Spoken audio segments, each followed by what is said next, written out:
दोस्तों, मेरे चैनल में आपका स्वागत करती हूँ। इस वीडियो में आपको क्लाउड फायरवॉल क्या है, इस क्लाउड फायरवॉल की आवश्यकता क्यों है, इसके बारे में बता रही हूँ।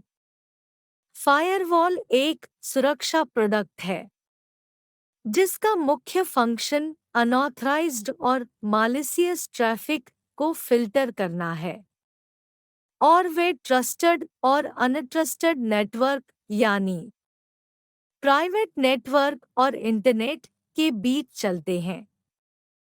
ये फायरवॉल मालिशियस नेटवर्क को ब्लॉक करते हैं और केवल ऑथराइज्ड ट्रैफिक को उन्हें बायपास करने की अनुमति देते हैं। यह नियमों के एक सेट के माध्यम से स्पेसिफाइड किया जाता है जो एडमिनिस्ट्रेटर द्वारा कॉन्फ़िगर किया गया है। प्रिय दोस्तों, कृपया मेरे वीडियो को अंत तक देखें और मेरे चैनल को सब्सक्राइब करें। मेरे वीडियो पर कमेंट करना ना भूलें। Cloud firewall. क्लाउड फायरवॉल एक फायरवॉल के अलावा और कुछ नहीं है जो क्लाउड में डिप्लॉय है, और ये क्लाउड फायरवॉल एक वर्चुअल बैरियर बनाते हैं क्लाउड में मालिशियस नेटवर्क ट्रैफिक को ब्लॉकिंग के लिए। वे ट्रेडिशन फायरवॉल के समान ही फंक्शन करते हैं, लेकिन केवल अंतर यह है कि क्लाउड फायरवॉल को क्लाउड प्लेटफॉर्म में होस्ट किया जाता है।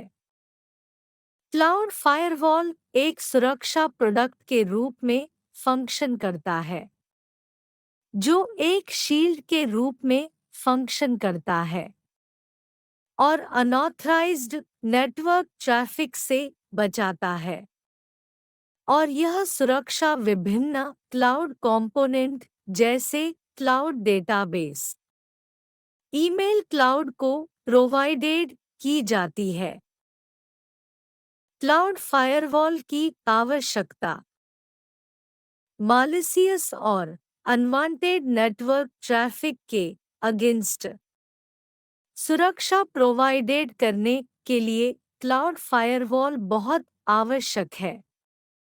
क्लाउड वर्चुअल स्पेस का एक सोर्स है जो बहुत सारे इम्पोर्टेंट डेटा को स्टोर करता है जो एंटरप्राइज से संबंधित है, और इसकी सुरक्षा के लिए सुरक्षा मैकेनिज्म की बहुत आवश्यकता है। और firewall on premises physical basic infrastructure में सक्सेसफुल रहे हैं। क्लाउड प्रोवाइडर्स ने वर्चुअल वर्कस्पेस के लिए भी रोबस्ट फायरवॉल एनवायरनमेंट को कॉन्फ़िगर किया है। इन क्लाउड फायरवॉल को इस तरह से डिज़ाइन किया गया है कि वे वर्चुअल क्लाउड वर्कस्पेस के अगेंस्ट निर्देशित साइबर अटैक को ब्लॉक कर सकते हैं और क्लाउड कंपोनेंट को 24/7 सुरक्षा प्रोवाइडेड कर सकते हैं। हम मान सकते हैं कि ये बैंकों और इन वर्चुअल वर्कस्पेस की सुरक्षा करने वाले सुरक्षा गार्ड के समान है, यानी क्लाउड सर्वर को बैंक की एसेट्स माना जा सकता है। क्लाउड फायरवॉल के टाइप। क्लाउड फायरवॉल को ब्रॉडली 2 टाइप्स में डिस्ट्रीब्यूट किया गया है। Number 1, next generation firewall NGFW। ये क्लाउड फायरवॉल सर्विस है जो ऑर्गेनाइजेशन के server infrastructure as a service या platform as a service model की सुरक्षा के उद्देश्य से डेटा सेंटर में डिप्लॉय किए जाने का इरादा रखती है। इन मॉडलों में क्लाउड फायरवॉल सॉफ्टवेयर डिप्लॉय किया जाता है और क्लाउड ऑब्जेक्शंस में नेटवर्क ट्रैफिक की सुरक्षा करता है। नंबर 2, सास फायरवॉल। इस टाइप के फायरवॉल को इस तरह से कॉन्फ़िगर किया जाता है कि उनका मुख्य काम ट्रेडिशनल फायरवॉल के समान ही वर्चुअल स्पेस के नेटवर्क को सुरक्षित करना है, लेकिन क्लाउड में होस्ट किए जाने का एकमात्र अंतर है। इनके कई अन्य नाम और टाइप है, जैसे नंबर 1, सर्विस के रूप में सुरक्षा।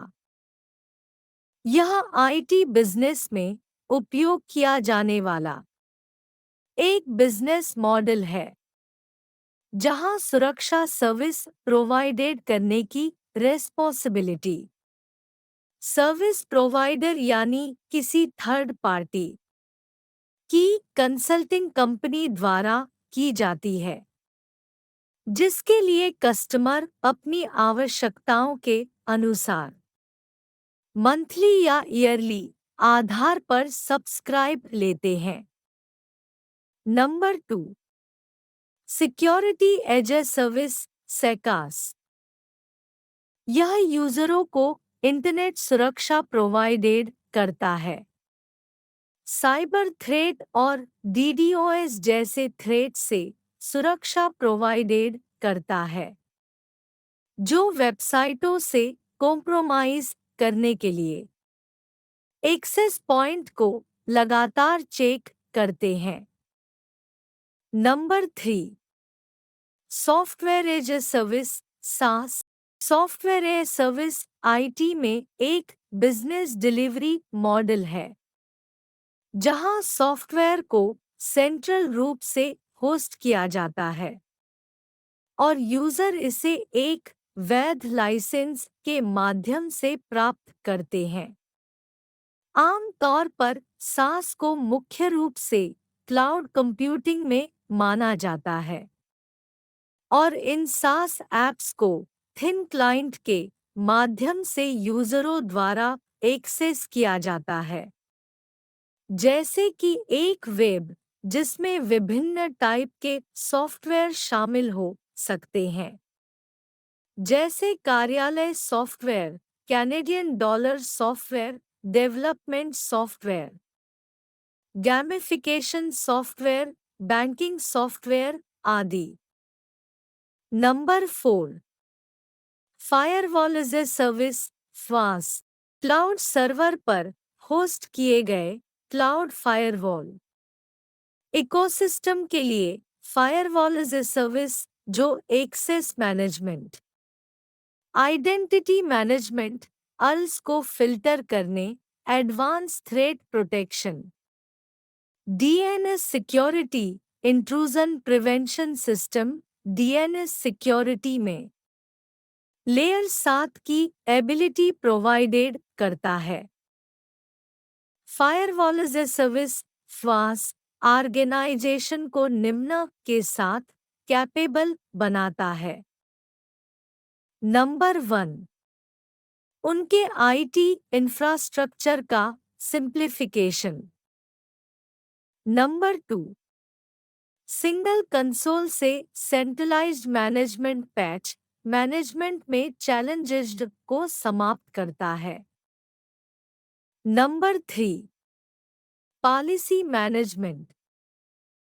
नंबर 4, अक्रॉस ऑर्गेनाइजेशन में आउटेज विंडो का कोऑर्डिनेटिंग करना, जहां यूजर कोऑर्डिनेटेड करते हैं। क्लाउड फायरवॉल का फंक्शन। क्लाउड फायरवॉल का फंक्शन ट्रेडिशनल फायरवॉल के समान है, केवल अंतर यह है कि क्लाउड फायरवॉल को क्लाउड एनवायरनमेंट में होस्ट किया जा रहा है। ये cloud firewall packet scanning firewall की तरह फंक्शन करते हैं। जिसमें वे आने वाले डेटा को नेटवर्क में एंटरिंग करने से पहले फिल्टर करते हैं, जिसमें क्लाउड नेटवर्क के एक्टिवली कनेक्शन का असेसिंग करना शामिल है।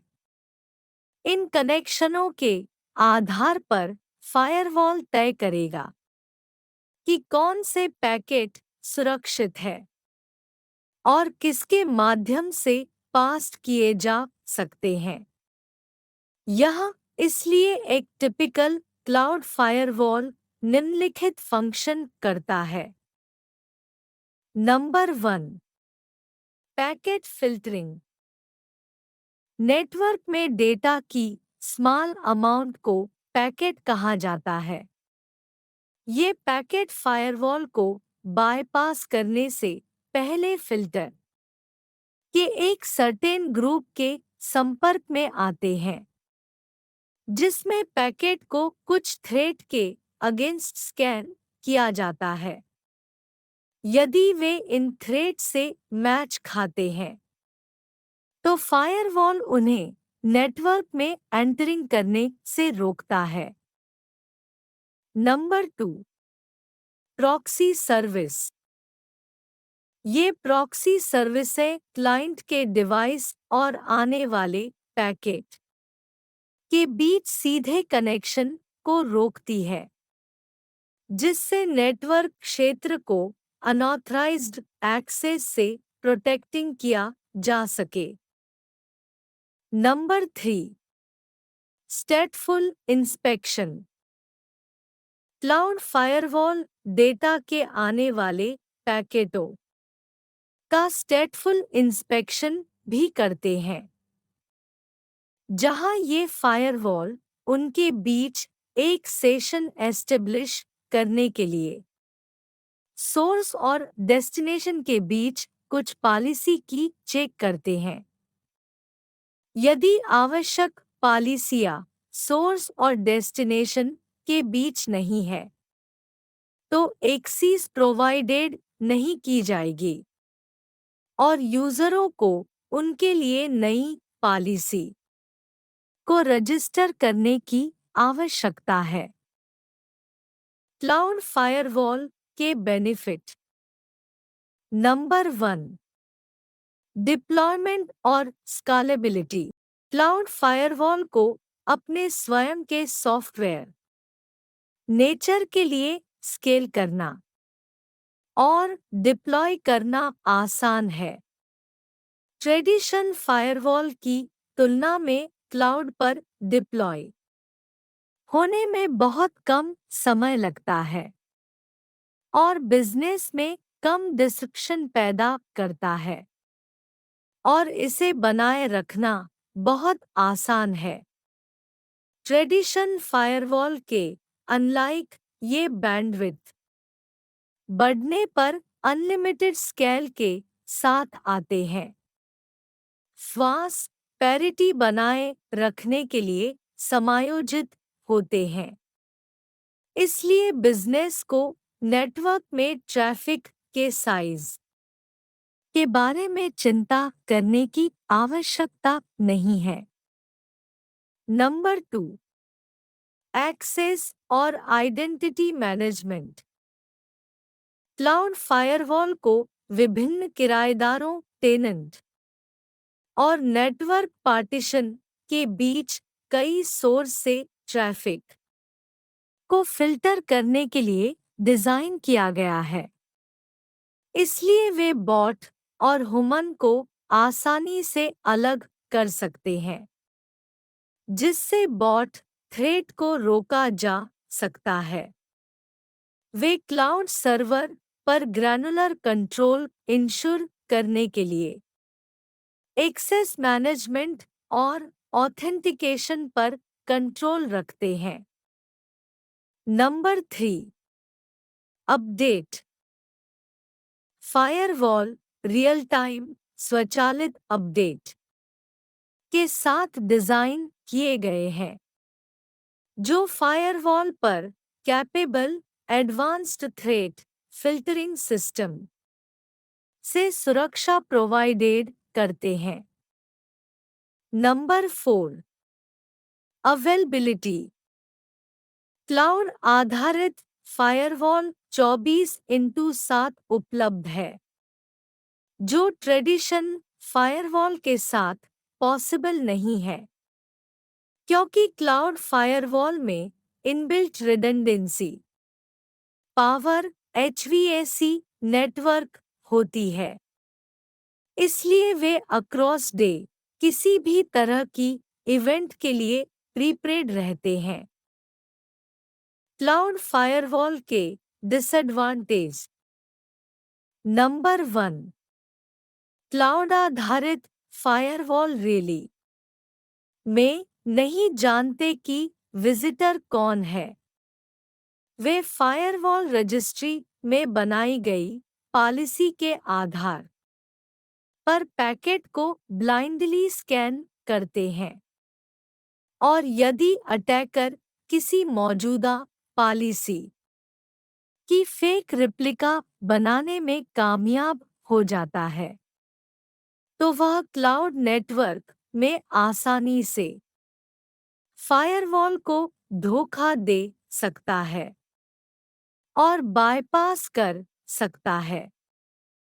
नंबर 2, क्लाउड आधारित फायरवॉल में यह समझने की कमी है कि कोई साइट रियली में कैसे फंक्शन करती है। सॉफ्टवेयर आधारित सर्कमस्टेंस क्या है, कौन ऑथेंटिकेटेड यूजर है और किन परमिशन की आवश्यकता है। नंबर 3, चूंकि ये फायरवॉल सामान्य उपयोग के मामलों का पालन करते हैं, इसलिए वे उन कमजोरियों वल्नरेबिलिटी का पता लगाने में विफल हो सकते हैं जो सॉफ्टवेयर टिपिकल है, जैसे कि plugin vulnerability. Number 4, cloud firewall के बिहाइंड की साइटें फायरवॉल सर्विस प्रोवाइडर पर निर्भर है। यदि सर्विस डाउन है तो चांस है कि यह क्लाउड नेटवर्क में आउटेज बना सकता है। प्रिय दोस्तों, मेरे वीडियो को देखने के लिए शुक्रिया।